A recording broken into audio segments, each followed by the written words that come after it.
This program is brought to you by Link TV for educational and non-commercial use only.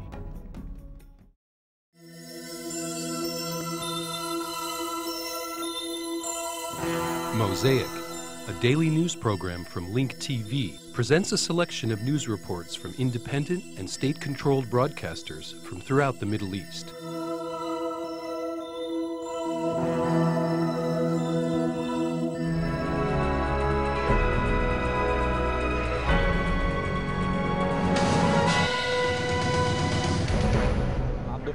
سنلخص لمشاهدينا إذن أبرز المعطيات حول هذا الانفجار الذي وقع عند 1:15 إلا 5 دقائق في منطقة الكارنتينا لحظة مرور سيارة دبلوماسية مصفحة. We will summarize the highlights regarding this explosion, which went off at 4:25 in the Karantina area as an armored diplomatic car from the U.S. Embassy in Beirut was passing by.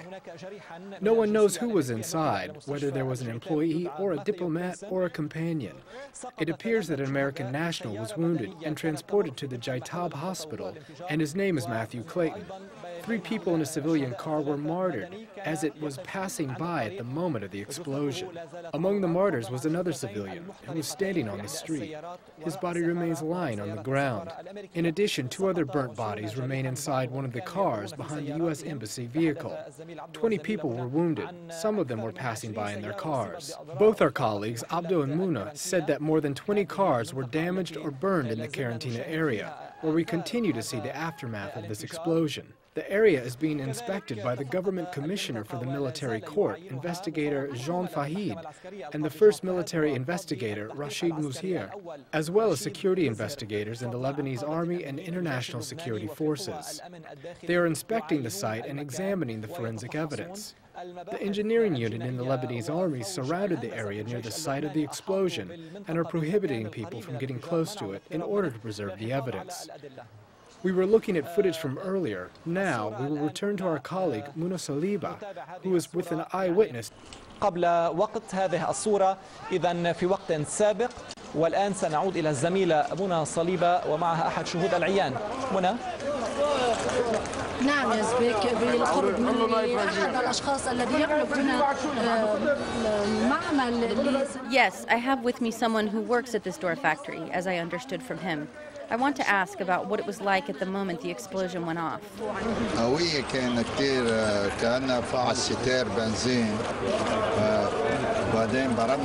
It was very strong.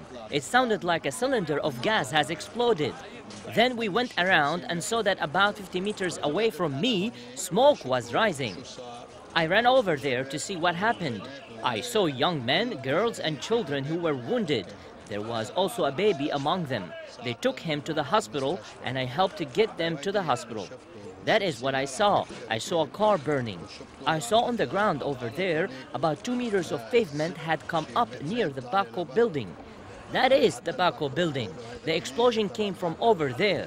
People are saying that a Honda had been parked there for 2 days.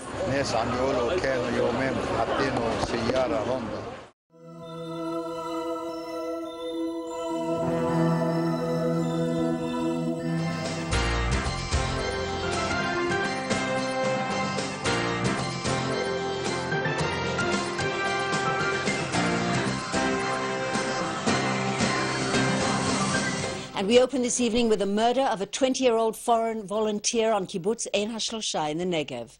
He was shot by a Palestinian sniper from inside Gaza. Meanwhile, in Gaza, Israeli forces killed at least 17 terrorists, including the son of a top Hamas leader. IBA's Eli Wargelanter has the story.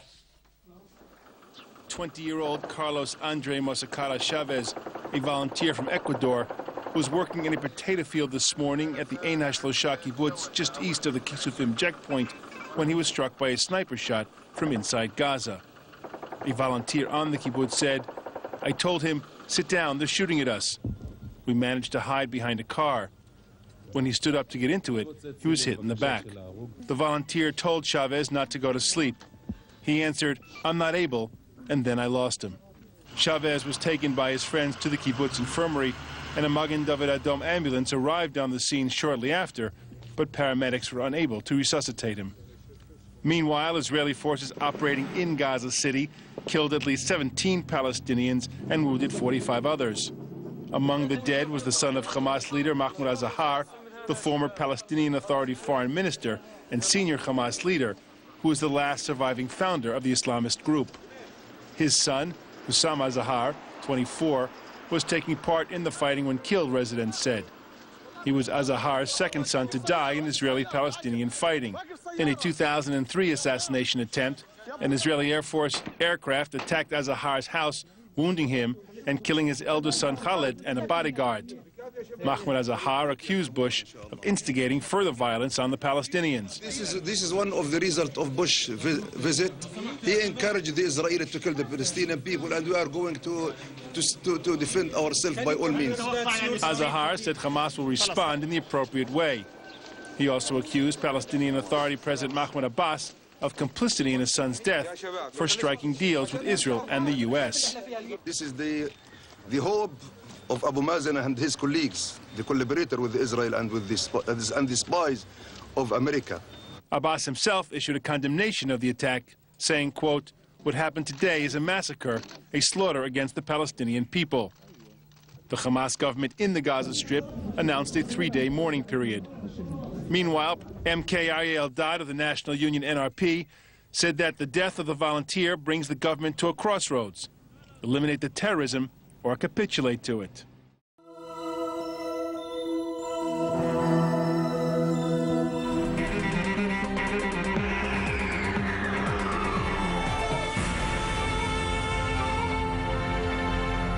In the Gaza Strip, our Al-Iraqiya correspondent reports that Israeli military operations have ended with the killing of 17 Palestinians. Among them is the son of the Hamas leader, Mahmoud al-Zahar. More than 40 others were wounded due to a plane and tank strike that began with an attack on a jeep, which was transporting a number of activists from the Qassam brigades, the military wing of Hamas, east of the Zaytun neighborhood.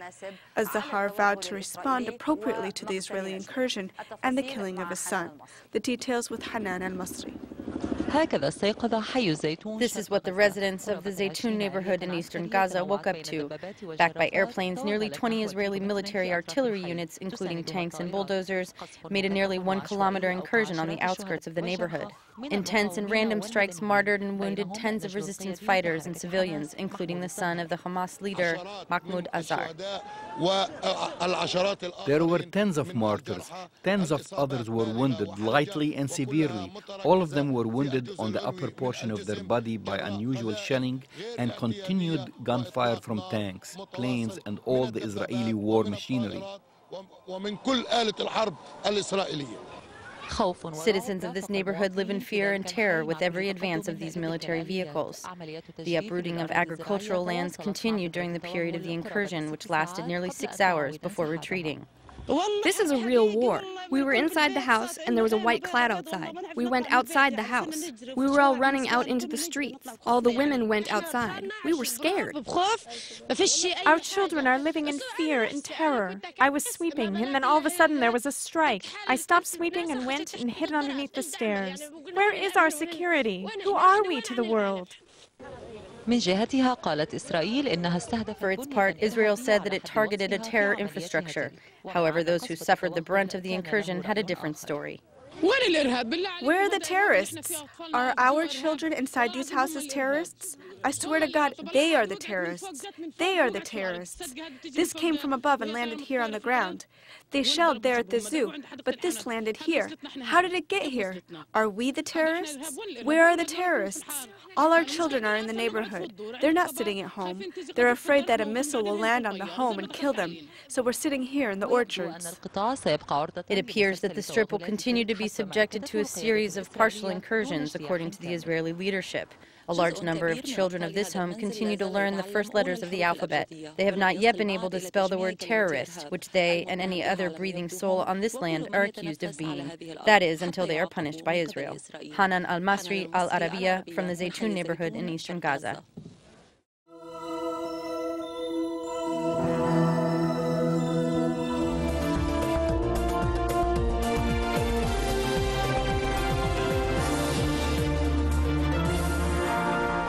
وآلة القتل الإسرائيلية التي تستبيح قطاع غزة لا تفرق بين مدني وناشط.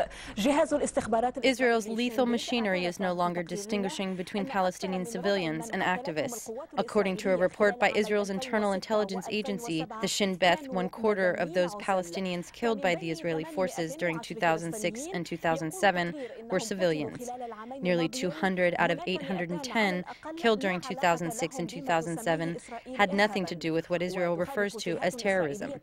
Meanwhile, an independent Israeli source contradicted these figures and confirmed that nearly 216 Palestinian civilians have been accidentally killed and were considered collateral damage.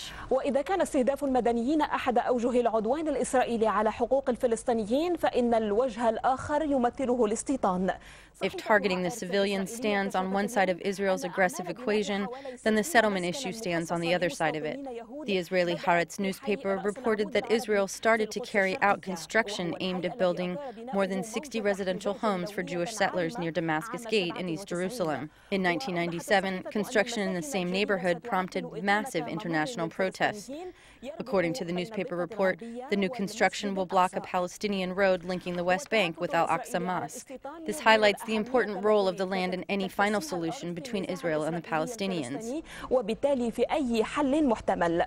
وزيرة الخارجية الإسرائيلية تسيبي ليفني أكدت أن إسرائيل مستعدة لتقديم. Meanwhile, Israel's Foreign Minister Tzipi Livni said that her country is willing to offer large land concessions aimed at serving Israeli interests. This news comes after Livni met yesterday with the former Palestinian Prime Minister Ahmad Correa. Livni further said that she prefers to keep the details of her meeting with Correa secret. Despite the privacy surrounding the meeting, which the Palestinian Authority said included a discussion of final status issues, nothing new has emerged. Sharouk Assad reports from occupied Jerusalem. The talks over the final status issues have ended without any progress. This is the beginning of the final status talks, which took place in a positive spirit. What the Palestinians need is not a positive spirit or good intentions, as Bush has put it, but they need a solution that is based on the same principles mandated by the Arab Initiative. These Palestinian demands were rejected by Israel, which have widened the gap between the two sides. Israel says that it will not divide Jerusalem, dismantle the settlements, allow Palestinian refugees to return, or withdraw to the 1967 borders. Israel has previously demanded that the Palestinians recognize a Jewish state before any discussion of final status issues. Now Israel is demanding that security must be restored in the Gaza Strip before a final solution can be reached. According to the Roadmap for Peace, the Palestinians are committed to maintaining security and combat terrorism in the West Bank and the Gaza Strip. Israel is talking about Gaza to escape the implementation of the Roadmap for Peace. Gaza is not only a justification to escape the implementation of the Roadmap for Peace, but also a justification not to reach a final status solution. Olmert, who is supported by Bush, is trying to run away from a final status solution due to reasons the Palestinians understand very well. However, many Israelis believe Olmert is very weak, and he only thinks about saving himself and his coalition. Olmert has no mandate from his government coalition. Many Israeli parties will withdraw from the government if Israel doesn't withdraw from the West Bank and East Jerusalem. There appears to be no good news on the political horizon in the region. In the meantime, many Palestinians believe that they need to focus on uniting and strengthening their internal front. Sharouk Assad, Dubai TV, Occupied Jerusalem.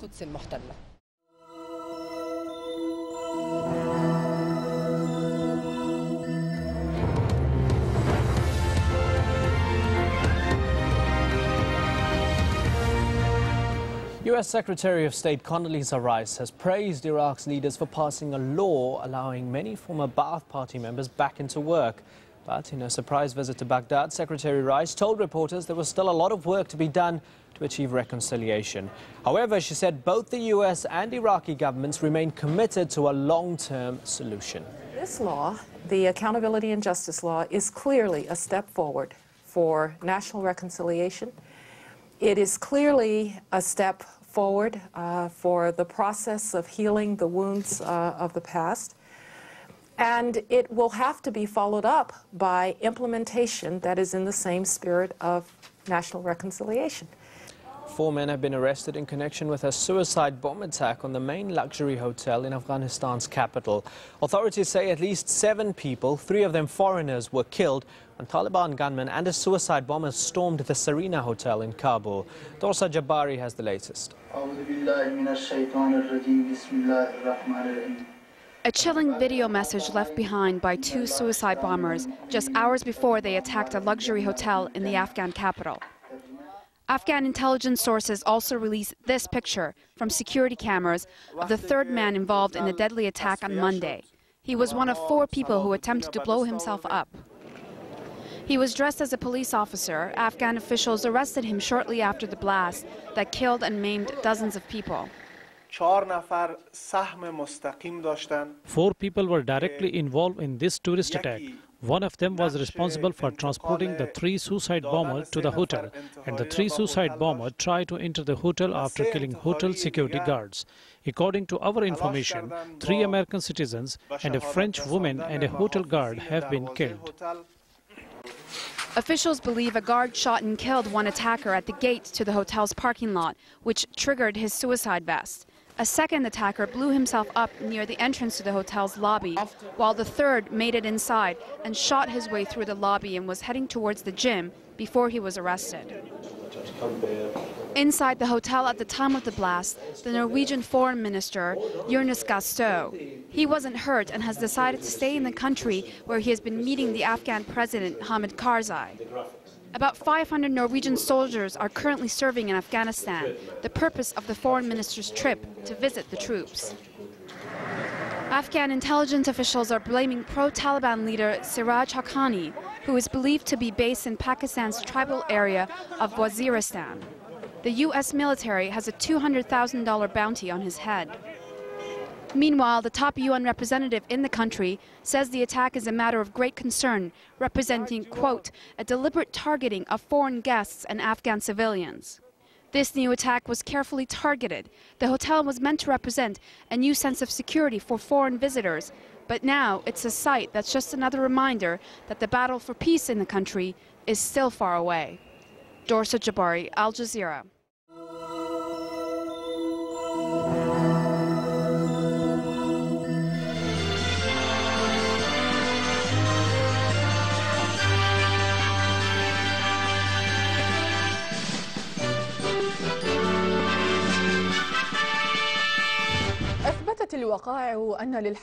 As revealed by history, the civilization of Iraq greatly influenced all other civilizations. With its deep socio-cultural roots, it shaped the science of the world.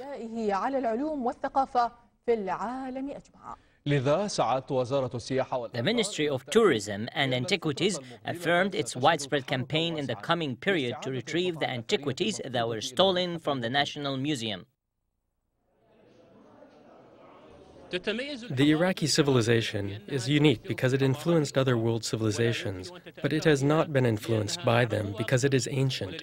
The ancient people of Iraq played a part in placing many of the fundamentals in science. The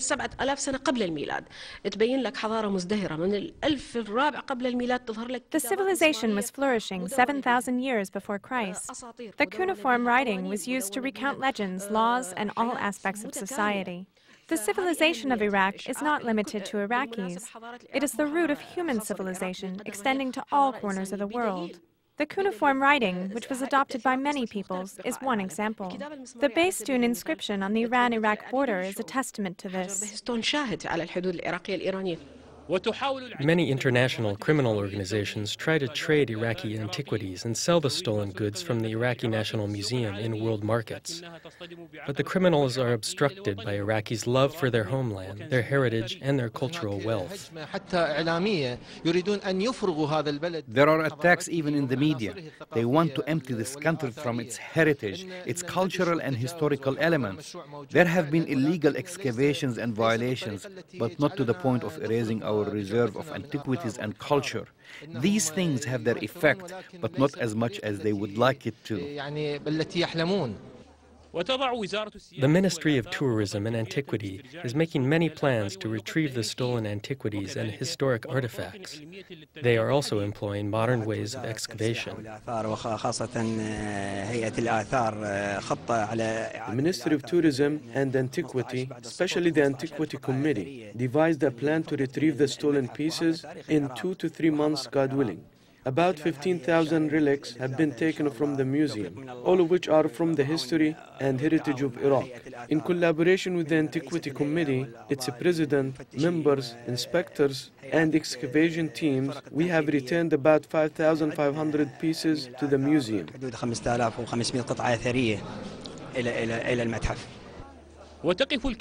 Several architectural antiques in the Iraq Museum bear witness to the various periods of Iraq's history. These relics reflect the civilization of the two rivers. The arms or head of a statue might be severed, but it is impossible to sever the light of the Iraqi civilization and its influence. This influence is not limited to ancient civilizations. It extends to the present and the generations to come.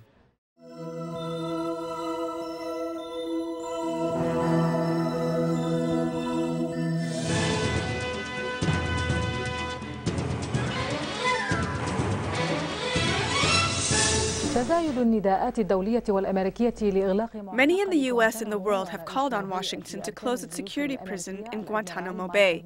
After touring the prison and the courthouse under construction, the chief of the U.S. military, Admiral Mike Mullen, said that he favors closing the prison due to negative publicity, which has been pretty damaging to the image of the United States.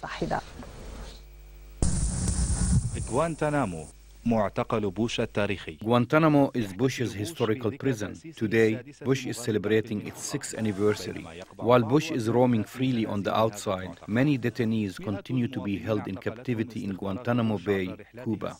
Through secret flights, the U.S. intelligence agency transferred hundreds of detainees to this occupied Cuban island.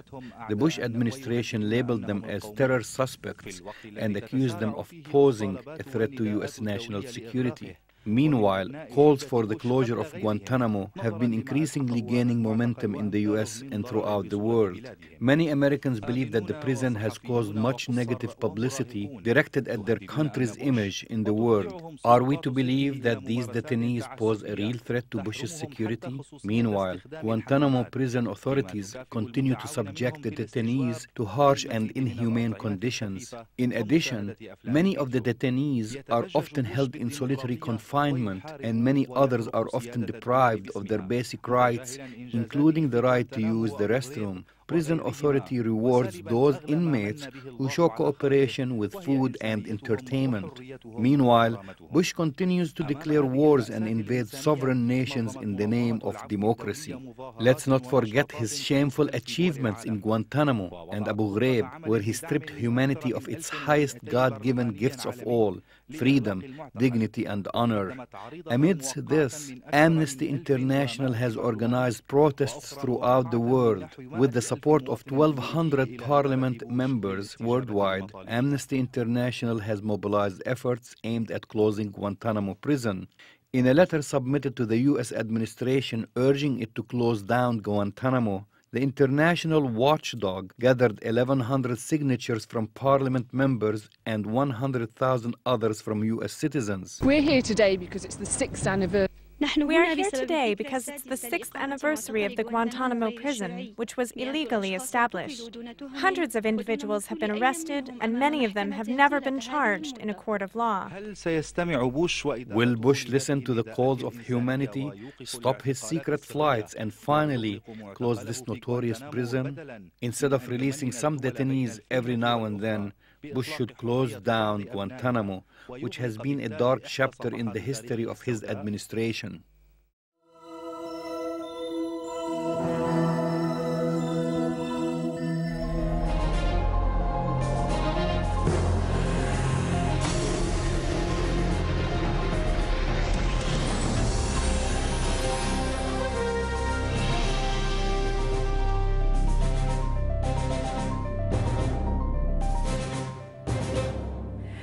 قال مصدر فرنسي إن فرنسا والإمارات العربية المتحدة. A French official said that France and the UAE have signed a military agreement that calls for establishing a permanent French military base in the Emirates. The agreement was concluded during French President Nicolas Sarkozy's visit to Abu Dhabi. The two countries also signed a civilian nuclear cooperation agreement. Joining us from Dubai, our correspondent Mohammed Abdullah. Mohammed, can you please tell us more about the agreement that was signed between France and UAE? محمد حدثنا لو سمحت أكثر عن هذا الاتفاق العسكري الذي وقعته فرنسا مع الإمارات. يعني إضافة للتفاصيل التي ذكرت في الخبر لا يوجد أي تفاصيل أخرى عن ذلك ولكن الملفت يعني I do not have any other information in addition to the details that were mentioned in the news report. However, what's interesting is that before Sarkozy's visit to the UAE, the French ambassador here focused on increasing civilian nuclear cooperation between the two countries. In addition to the military agreement between the two countries, France and the UAE signed 3 memorandums of understanding pertaining to transportation and patent rights.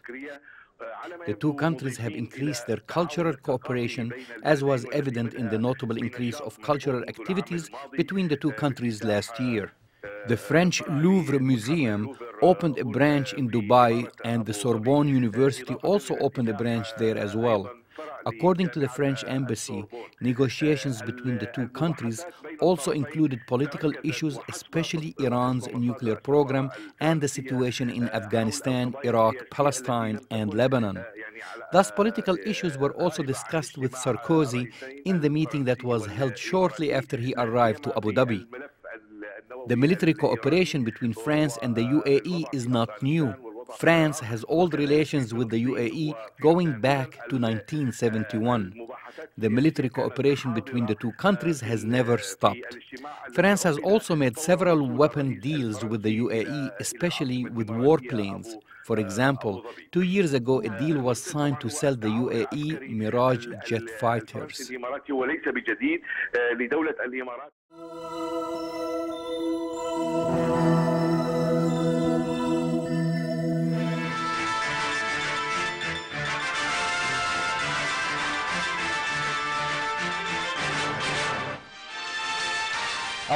Remote sensing of satellite and radar images have shown that the Sudanese state of Darfur was once sitting on a lake of fresh groundwater. The discovery could help transform Darfur into a green region once underground water is pumped to the surface. Farouk Al-Baz, director of Boston University's Center for Remote Sensing and a NASA scientist, has examined satellite maps showing images of what appear to be an underground freshwater lake in northern Darfur. In a lecture presented in Martyrs Majdoub Khalifa in the city of Al-Fasher in the Sudanese northern region of Darfur, Al-Baz showed a radar and satellite images of an ancient lake deep under the sands of Darfur. Al-Baz said that he will conduct further studies aimed at bringing water resources to the region. This will help us supply water to Darfur and may also help to establish peace there. Everyone needs water, and no one can live without it. Meanwhile, the governor of Darfur, Uthman Mohammed Yusuf Kibir, praised this new discovery made by Egyptian geologist and scientist Farouk Al-Baz. The new discovery may help end the problem of water shortages in the region. In addition, Kibir said the northern state of Darfur will use these satellite maps of the lake to drill underground water wells. The water will be used for human and animal consumption and for the much-needed economic development in the region. This is the second time El-Baz gave a lecture in the city of Fasher in the Sudanese northern state of Darfur. El-Baz confirmed that Darfur is sitting on a rich water resource which we must exploit and use in a positive way. The people of Sudan need to realize the importance of this prized possession discovered in northern Darfur. This may help create new water resources as well as help in establishing peace and reconciliation in the region. Get more news about the Middle East online at linktv.org/Mosaic.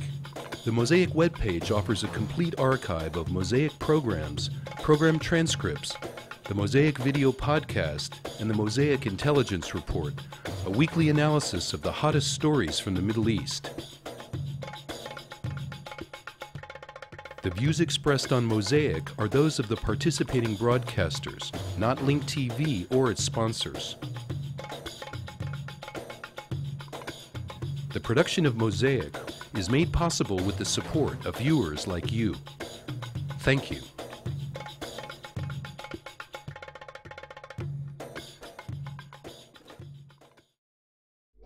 This program was brought to you by Link TV for educational and non-commercial use only.